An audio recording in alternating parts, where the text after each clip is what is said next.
네, 오늘 둘째 날 본문은 아주 희망찬 메시지로 시작을 합니다. 6절 말씀을 제가 다시 봅니다. 그 여인이 모압 지방에서 여호와께서 자기 백성을 돌보시사 그들에게 양식을 주셨다 함을 듣고 이에 두 며느리와 함께 일어나 모압 지방에서 돌아오려 하여. 자, 소식이 들리는데요. 하나님께서 자기 백성을 돌보셔서 그들에게 양식을 주셨다, 이런 말이 들립니다. 세 번역으로 보면 주께서 백성을 돌보셔서 고향에 풍년이 들게 하셨다, 그런 의미예요. 나오미가 이런 소식을 들은 겁니다. 이 소식을 듣고 두 며느리와 함께 일어나서 고향으로 돌아오려고 한다. 이것이 6절 전체의 내용이죠. 여러분, 모든 것이 다 변할지라도, 모든 것이 혹시 우리를 떠날지라도 우리를 돌보시는 그 하나님의 그 사랑은 항상 그 자리에 머물러 계심을 기억하십시오. 우리가 할 일은요, 주님을 의심하는 것이 아니라 어떻게 하든 그 소식을 듣고 일어나서 하나님이 돌보시는 그 자리로 돌아가는 것입니다. 그것이 우리가 할 일입니다. 사실 6절의 말씀은요, 굉장히 중요한 교훈을 담고 있는데요. 하나님의 은혜는요, 무엇보다 우리가 들어야 할 것을 들을 때 시작된다는 겁니다. 다시요, 하나님의 은혜는요, 우리가 하나님의 소식, 하나님의 말씀을 들을 때 우리 안에서, 우리 심령 가운데 새로운 의지, 다시 일어날 수 있는 의지를 불러일으킨다는 것입니다. 여러분, 남편과 이 두 아들이 죽은 뒤로 나오미가 얼마나 많은 말들을 들었겠습니까? 아마 두 가지 종류였을 겁니다. 하나는 주변 사람들의 이야기였겠죠. 위로한다는 의미로 왔겠지만 그 위로가 되지 못하고 결국은 나오미를 더 비참하게 만드는, 그죠? 그런 말들을 많이 들었을 거예요. 또 한 종류의 말은 자기 내면의 소리였을 겁니다. 너 책임이야. 네가 제대로 못해서 남편 죽고 아들 잃어버린 거야. 아마 자기 처지를 비관하는 그런 자기 비하의 소리가 끊임없이 들렸을 겁니다. 그러니까 주변의 소리와 자기 내면의 소리가 이 나오미를 주저앉히는 소리가 되어서 나오미를 괴롭게 했을 거예요. 그런데요, 그 소리를 뚫고 하나님의 소식, 하나님이 그 땅을 다시 돌아보셨다고 하는 그 소식이 나오미의 귀에 들린 것입니다. 여러분, 사람은요, 무엇을 듣는가가 굉장히 중요합니다. 그 듣는 것이 그 사람을 살리기도 하고 그 사람을 죽이기도 합니다. 자, 불행하게도요, 이 세상은 나를 이제 힘 빠지게 하는, 나를 무기력하게 하는 그런 소리로 가득하다는 겁니다. 한번 떠올려 보십시오. 최근에 내가 들은 소리 가운데 나를 힘나게 하는 소리가 많았습니까? 아니면 나를 힘 빠지게 하는 소리들이 많았습니까? 아마 후자일 겁니다. 그죠? 나를 힘 빠지게 하고 나를 주저앉히는 그런 말들이 참 넘쳐나요. 우리 성도들은요, 내가 주로 무엇을 듣는가를 유의하셔야 됩니다. 내가 주로 듣는 것이 무엇인가? 자, 감사한 것은요, 우리 하나님께서는 우리에게 부지런하게 말씀하시는 하나님이시라는 거예요. 하나님은 말씀하시기를 중단하지 않으십니다. 또한 동시에 그 말씀이 들리게 하는 은혜를 우리 가운데 부어주신다는 거예요. 그 수많은 잡음들 가운데 우리를 주저앉히는 소리 가운데 그 소리를 뚫고 그 은혜의 말씀을 듣게 하시는, 들리게 하시는 은혜가 우리 가운데 있다는 것입니다. 여러분, 나오미가 찾아서 애써서 그 소식을 들은 것이 아니라 우리 하나님께서 그 소식이 나오미의 귀에 들리게 하신 겁니다. 그것이 은혜인 것이죠. 제 이야기를 좀 하겠습니다. 그 새벽 기도니까 제 얘기를 많이 하려고 하는데, 제가 청년 시절을 보내면서 참 영적으로 충만하기도 했지만 한 번씩 갑자기 영적인 무기력이 찾아오기도 하더라고요. 한 번씩. 그런 소리들 때문이었죠. 제가 복학하고의 일인데 돈이 한 100만 원 필요한 겁니다. 딱 100만 원만 있으면 돼요. 100만 원만 있으면 제가 이제 들어가서 살 집이 생기는 겁니다. 그런데 그 100만 원을 못 구하겠는 겁니다. 2000년도 초반이었는데 그 100만 원만 있으면 제가 친구들하고 살 집이 생기는데 그 100만 원이 없으니까 제가 들어가 살 수가 없는 거예요. 근데 구할 수가 없는 겁니다. 그러니까 스스로에게 이제 처지가 비관이 되는 거예요. 야, 너 돈 100만 원이 없어가지고 그리 살아야 되냐? 너는 왜 이렇게 비빌 언덕도 하나 없이 그렇게 비참하게 살아야 되냐? 막 그런 외부의 내면의 소리가 막 저를 괴롭히는 거예요. 그런 소리들이 한동안 저를 괴롭게 하니까 제가 영적으로 막 다운되는 겁니다. 무기력해지는 거죠. 야, 앞으로도 그럴 텐데 얼마나 힘겨운 삶일까? 너무 무겁게 느껴지는 거예요. 그런 무기력 가운데 살다가 하루는 제가 이제 과외를 하려고 아르바이트 하려고 이제 지하철 3호선을 타고 어디를 가는데 그날따라 사람이 너무 많은 거예요. 막 퇴근길이었는데 사람도 붐비고 물론 앉을 자리는 없고 막 서 있는데 너무 제 신세가 처량한 겁니다. 아, 피곤하다. 너무 힘들다. 공부하고 싶은데 놀고 싶은데 왜 지금 내가 과외를 해야 되지? 말도 안 듣는 그 학생과 왜 내가 씨름해야 되지? 막 그런 괴로움이 막 몰려오는 겁니다. 그런데 그 당시에 제가 주로 책을 많이 들고 다니면서 이제 읽었는데 지하철에서 그때는 스마트폰이 막 그렇게 많을 때가 아닙니다. 그런 시절이었는데 제가 들고 왔던 책이 그 헨리 나웬이 쓴 탕자의 귀향이라는 책이었습니다. 그 책을 제가 무심코 폈어요. 뭐라도 봐야 되니까. 그런데 그 책이 누가복음 15장을 배경으로 한 책인데 그 책이 인용한 한 말씀이 제 마음에 박히는 겁니다. 이 말씀입니다. 이에 일어나서 아버지께로 돌아가니라. 아직도 거리가 먼데 아버지가 그를 보고 측은히 여겨 달려가 목을 안고 입을 맞추니. 제가 너무나 좋아하는 말씀인데 인생 구절 중에 하나인데 제가 이 말씀을 읽는데 제가 수주 동안 스스로를 비하하고 제 처지를 비관해 왔는데 이 말씀이 제 마음에 박히는 순간 다 정리가 되는 거예요. 와, 내가 비빌 언덕이 없는 사람이 아니었구나. 나에게 나를 기다려주시는 아버지가 계시는구나. 나를 항상 기다리시고 나를 용납하시는 그분이 계시는구나. 이 진리가 제 심장을 탁 관통하는 거예요. 제가 만원 지하철인데 엄청 울었습니다. 그 사람들이 주변에 있는데 이 말씀이 저를 탁 지배하니까 막 눈물이 나는 거예요. 눈물을 줄줄 흘리면서 제가 다시 하나님께로 돌이킨 그런 시간이 제 기억이 납니다. 물론 그 이후에도 현실은 어려웠어요. 저한테는 50만 원이 없고 100만 원이 없었습니다. 하지만 내가 빈털터리가 아니구나. 나에게 보호자가 계시는구나. 나에게 비빌 언덕이 정말 있구나. 이 진리가 저를 춤추게 하는 거예요. 주눅 들었던 저를 다시 춤추게 하더라고요. 여전히 통장 잔고는 5만 원, 10만 원 사이로 왔다 갔다 했지만 힘이 나는 거예요. 이것이 성도가 누리는 말씀이 들리는 은혜인 것입니다. 성도는요, 다른 것 없습니다. 주의 말씀이 내 심령 가운데 들릴 때 그때 힘을 낼 수 있는 겁니다. 그 말씀이 우리의 무기력을 치유하고 우리의 의지를 새롭게 한다는 거예요. 우리 모두에게 하나님 말씀 들리는 복이 임하기를 바랍니다. 그래서요. 그 말씀이 들리시거든 그 말씀 붙드십시오. 그래서 그 말씀으로 얼른 정신을 차리십시오. 더 이상 신세 한탄하지 마시고 자기 인생을 비관하지 마시고 하나님께로 돌이켜야 한다는 거예요. 그것이 성도가 누리는 복입니다. 이렇게 나오미가 그 소식을 듣고 힘을 내어서 의지를 내어서 일어나서 고향으로 돌아갑니다. 자, 그러나 여전히 현실은 무겁다는 겁니다. 만만치가 않습니다. 가만히 보니까 나 혼자라면 어떻게 해볼 도리가 있습니다. 그냥 국어를 해서라도 살 수 있는데 옆에 두 젊은 며느리가 있는 거예요.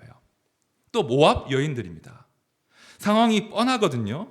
이 남편이 없는 이 이방인 모압 여인들이 유대 땅으로 가면 아주 그 땅은 이 두 며느리에게 위험한 곳이 될 수 있습니다. 가혹한 땅이 될 수 있다는 거예요. 두 며느리가 어떤 모욕과 해를 당할지 알 수 없는 그런 상황이거든요. 여러분, 고대 사회에서요, 가장 막대하는 사람, 가장 함부로 대할 수 있는 사람이 나그네와 고아들과 과부들이었습니다. 나그네와 고아와 과부들이 막 사회에서 해를 입기 쉬운 그런 하층민이었는데 그 세 부류 중에도 제일 늦게 언급되는 부류가 남편이 없는 과부, 미망인이었습니다. 자, 이런 상황에서 나오미가 고민을 한 거예요. 과연 이 둘을 데리고 가야 할 것인가? 그리고 판단을 합니다. 안 되겠다. 너희들은 그냥 너희 어머니의 집으로 돌아가라. 이렇게 합니다. 자, 8절 상반절에 보십시오. 나오미가 두 며느리에게 이르되 너희는 각기 너희 어머니의 집으로 돌아가라. 이 말씀에 담긴 나오미의 심정을 읽어내셔야 돼요. 가볍게 나온 말이겠습니까? 쉽지 않은 말이었을 겁니다. 남편을 잃고 두 아들을 잃은 뒤에 이 세 미망인이 과부들이 얼마나 서로 의지하면서 눈물이 겨운 세월들을 보냈겠습니까? 그 지나온 세월들을 생각하면 이별할 수가 없는데 나오미는 그 정을 억제하고 며느리를 위해서 돌아가라, 이런 말을 지금 하는 겁니다. 자, 그러자 며느리들이 어떻게 반응합니까? 떠나지 않겠다고 합니다. 9절과 10절에 보십시오. 그들이 소리를 높여 울며 나오미에게 이르되 아니니이다. 우리는 어머니와 함께 어머니의 백성에게로 돌아가겠나이다 하는지라. 굉장히 아픈 대목입니다. 두 며느리들이 통곡을 하면서 돌아가지 않겠다고 합니다. 자, 그러나 나오미가 독하게 마음 먹은 거예요. 다시 한 번 더 재차 돌아가라고 합니다. 11절 보십시오. 내 딸들아 되돌아가라. 내 딸들아, 나오미의 사랑 느껴지십니까? 너무 사랑하기 때문에 그 며느리들을 놓아주겠다는 거죠. 그리고 11절 이후에서 너희들을 보낼 수밖에 없는 우리가 처한 그 냉정한 현실이 무엇인지를 지금 나오미가 설명하기 시작합니다. 자, 11절 이하 말씀 제가 읽어볼게요. 잘 들어보십시오. 나오미가 이르되 내 딸들아 돌아가라. 너희가 어찌 나와 함께 가려느냐? 내 태중에 너희의 남편 될 아들들이 아직 있느냐? 내 딸들아 되돌아가라. 나는 늙었으니 남편을 두지 못할지라. 가령 내가 소망이 있다고 말한다든지 오늘 밤에 남편을 두어 아들들을 낳는다 하더라도 너희가 어찌 그들이 자라기를 기다리겠으며 어찌 남편 없이 지내겠다고 결심하겠느냐.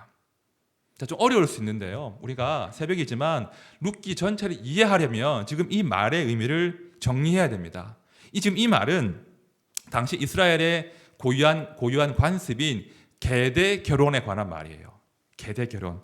제가 한번 신명기 말씀을 읽어볼게요. 제가 세 번역으로 준비했는데 한번 잘 들어보십시오. 형제들이 함께 살다가 그 가운데 한 사람이 아들이 없이 죽었을 때에 그 죽은 사람의 아내는 딴 집안의 남자와 결혼하지 못합니다.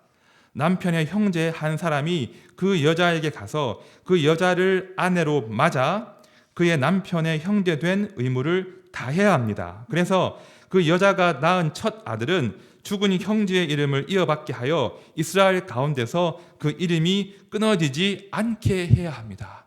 이것이 계대 결혼 제도예요. 예를 들어 설명하면 두 형제가 있는데 형이 장가를 간 겁니다. 그런데 형이 아들을 보지 못하고 죽어버린 거예요. 그러면 동생이 형수에게 장가 들어야 돼요.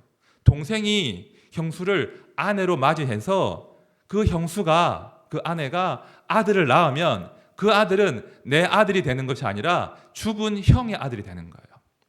이해가 되십니까? 그래서 그 아들로 하여금 형의 대를 이어가도록 하는 그런 제도가 바로 계대 결혼 제도예요. 자, 이런 제도에 따르면 지금 나오미의 현실은 아무런 소망이 없는 거예요. 여인만 달랑 남았잖아요. 나오미에게는 두 며느리에게 내어줄 아들이 지금 없지 않습니까? 이미 늙어서 아들을 낳을 수도 없어요. 혹시 낳는다고 하더라도 어찌 기다리겠습니까? 그런 어떻게 할 수 없는, 어떻게 바꿀 수 없는 그 냉정한 현실 가운데서 나오미가 안 되겠다. 너희들은 집으로 돌아가라. 나에게는 너희들에게 줄 소망이, 희망이 아무것도 없구나 하면서 울면서 두 며느리를 지금 떠나보내겠다고 하는 것입니다. 자, 결국은 나오미가 설득하고 며느리가 떠나가지요. 자, 13절과 14절 말씀 우리 함께 읽어보겠습니다. 시작. 너희가 그것들이 클 때까지 기다릴 셈이냐? 그때까지 재혼도 하지 않고 홀로들 지내겠다는 말이냐? 아서라 내 딸들아, 너희들 처지를 생각하니 내 마음이 너무나 괴롭구나. 주님께서 손으로 나를 치신 것이 분명하다. 그들은 다시 한번 큰 소리로 울었다. 마침내 오르바는 시어머니에게 입맞추면서 작별 인사를 드리고 떠났다.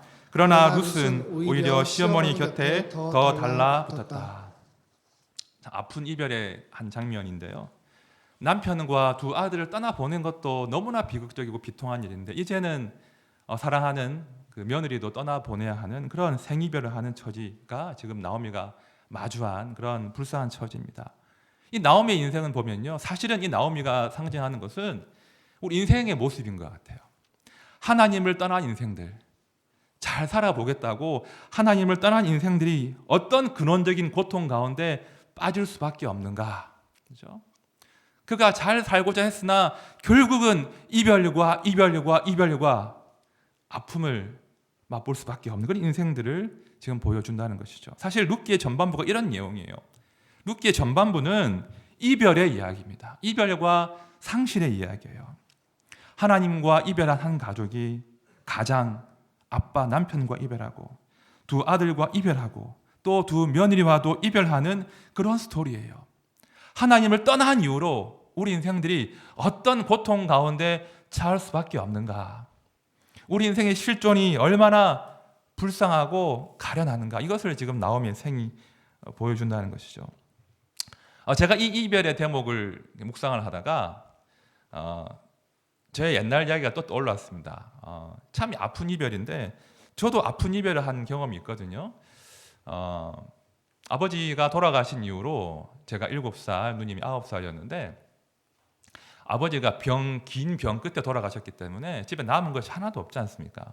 정말 빈손이고 오히려 빚이 있었는데 어머니가 두 자녀를 다 키울 수가 없는 거예요. 딸과 아들을 다 키울 수가 없어가지고 7살인 어린 아들 저만 데리고 이제 친정 고향으로 가시고 누님은 큰 집에 맡겼습니다. 큰 집에.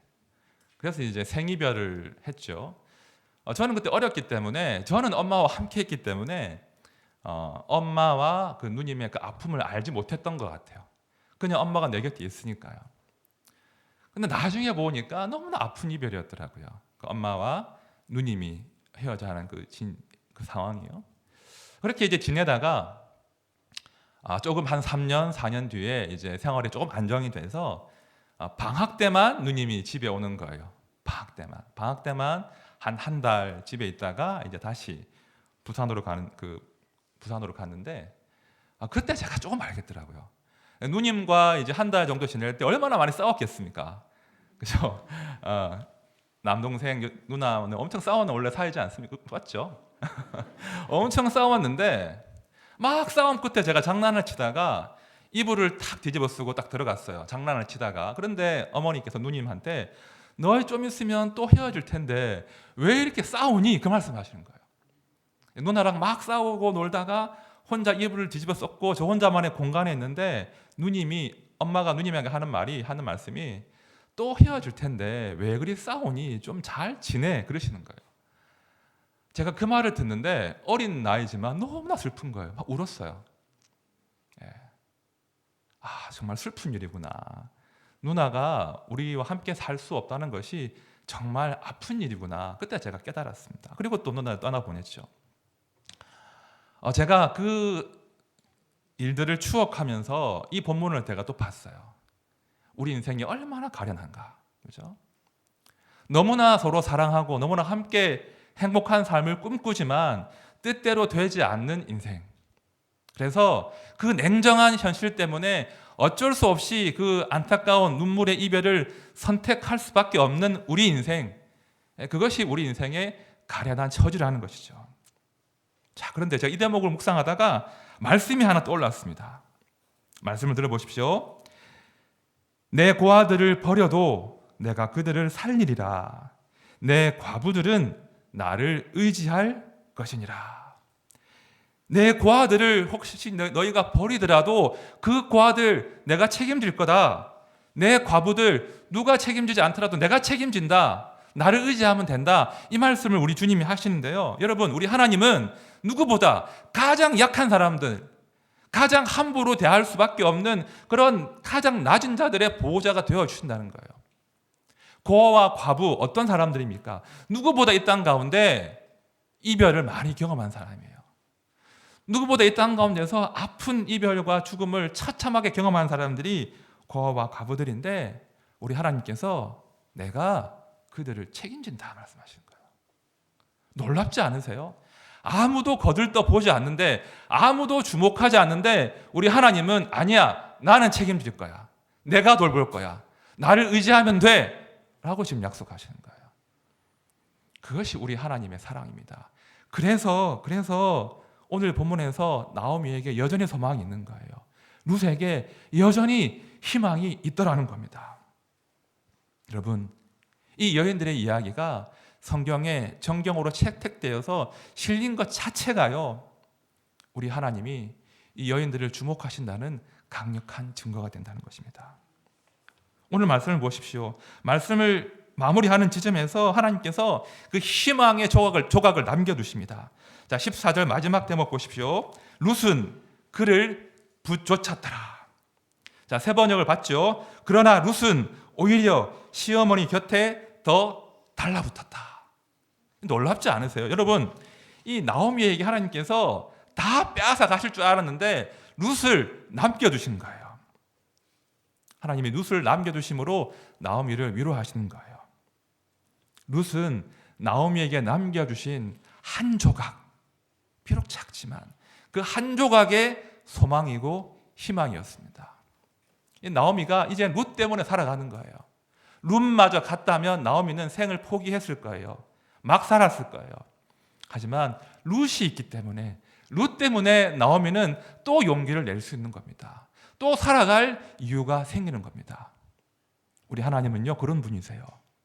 우리가 설령 큰 고난 가운데 모든 것들이 다 떠난다고 할지라도, 모든 것들을 다 앗아가시는 것 같은 그런 상황을 마주할지라도 하나님은 반드시 한 조각은 남겨두십니다.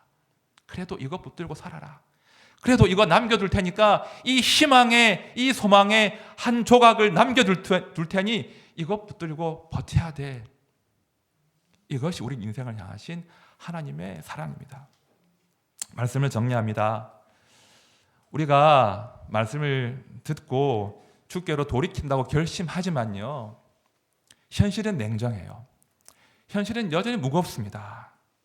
그러나 기억하십시오. 우리 하나님은 우리가 당하는 그 고통과 그 현실의 걸음들을 보고 계십니다. 말씀 보십시오. 이에 일어나서 아버지께로 돌아가니라. 아직도 거리가 먼데 아버지가 그를 보고 측은히 여겨 달려가 목을 안고 입을 맞추니. 우리가 할 일은 용기를 내어서 주님께로 돌이키는 겁니다. 돌이키면 아직 당도하기도 전에, 우리가 힘이 부족해서 아직 당도하기도 전에 우리 아버지가 먼저 보시고 달려와서 우리를 당신의 품에 안아주십니다. 이것이 우리 인생을 향하신 하나님의 본심이에요. 오늘 새벽에 우리 모든 성도님들이 이 사랑을 다시 한번 기억하시길 바랍니다. 그래서 현실은 아프지만 그 현실이, 그 냉혹한 현실이 나를 지배하도록 버려두지 맙시다. 대신에 우리에게 남겨두신, 우리에게 반드시 남겨두실 그 한 조각의 희망, 그 소망을 붙들고 다시 용기를 내어서 살아갑시다. 그렇게 할 때 우리가 주님이 우리에게 남겨준 그 소망의 이유를 발견하고, 그 이유를 발견함으로 우리의 생이 하나님의 복을 누리게 될 것입니다. 그런 복된 생을 살아가시기를 진심으로 축원드립니다.